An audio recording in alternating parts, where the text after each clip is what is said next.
What's up, everybody? Brett Mix here, Mixer Madness for my Raw preview.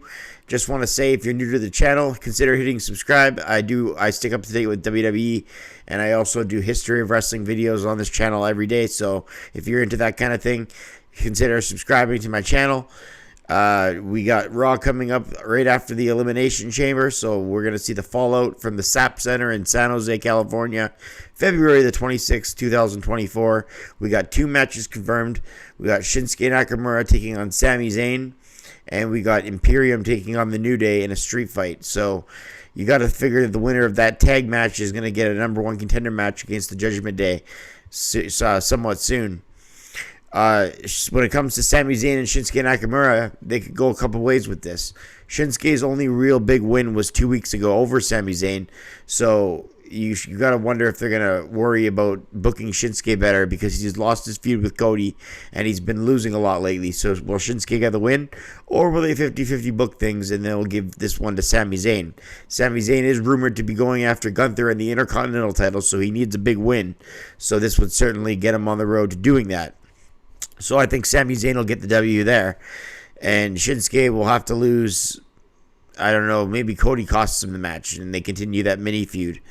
I have no idea. But Sami Zayn, one way or another, should probably get by Shinsuke. We will see the beginning of the McIntyre-Rollins potential feud. I'm not a personal fan of either man. I've seen comments saying things like Drew's world title run will be epic with fans. That's what I'm reading online, and I'm just thinking, why? Why will fans in attendance make a world title reign more epic for Drew McIntyre? He's still, in my opinion, a boring character. I'm not saying the guy doesn't have talent. He's got spades of talent. I just think he's not the most interesting person, and I think more of the social study, Mr. Feeney type character is going to come out if you make him champion.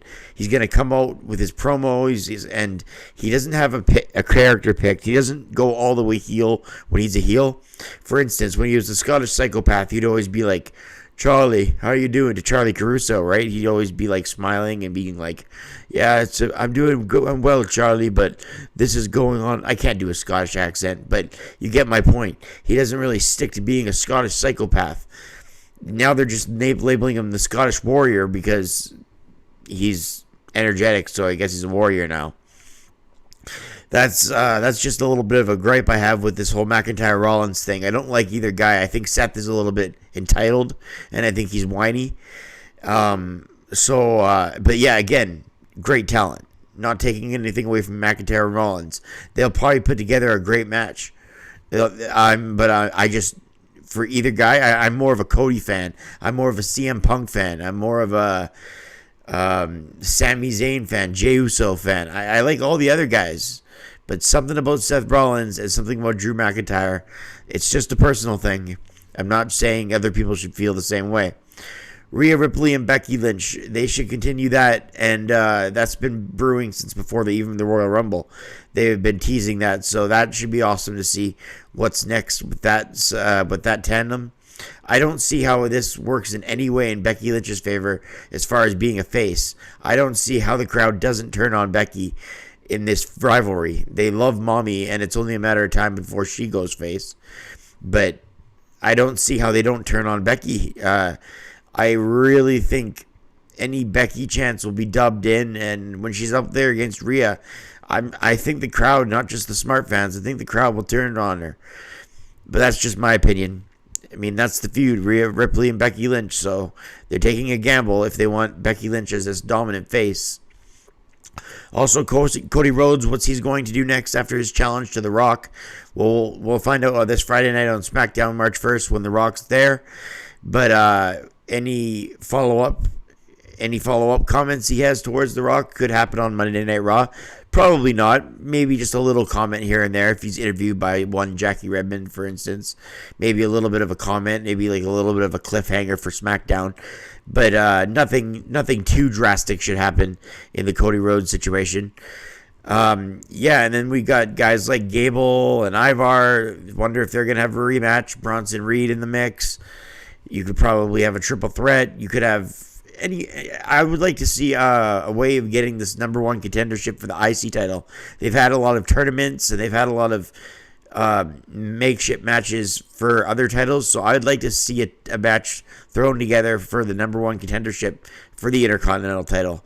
And I'd like Sami Zayn to win that, because then it would give Zayn more momentum going into the match with Gunther, and it would give us some believability that he could end his historic reign.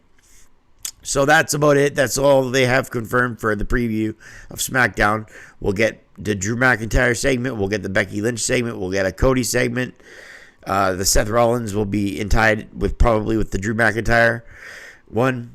And we have those two matches, Zayn Nakamura and Imperium and New Day, who've been feuding heavily in their street fight. And like I said, the winner should take on the Judgment Day. So that's your Raw preview for February 26, 2024. Enjoy the show, everybody. Like always, I'll always be here after the show, 40 minutes to 60 minutes, with a 20 to 25-minute review. I touch on everything that happened on the show, everything important, with some sprinkled analysis on the side. If you're not already subscribed to my channel, like I say, please consider doing so. I do the Monday Night Wars on this channel every day for the history of wrestling. I follow Nitros and Raws and I show you what segment went up against what segment. And I'm in early 1997 right now, but it doesn't matter because you don't have to follow along with me. I archive them, so anytime you want to rewatch the Monday Night Wars, I got them archived on this channel. They're right there for you. So that's another reason to be a part of the channel if you're not. All right, so that does it for the Raw preview. Everybody enjoy the show Monday night, and I'll see you back here for the results and the review Monday night. I'm Brett Mix, and I'm out.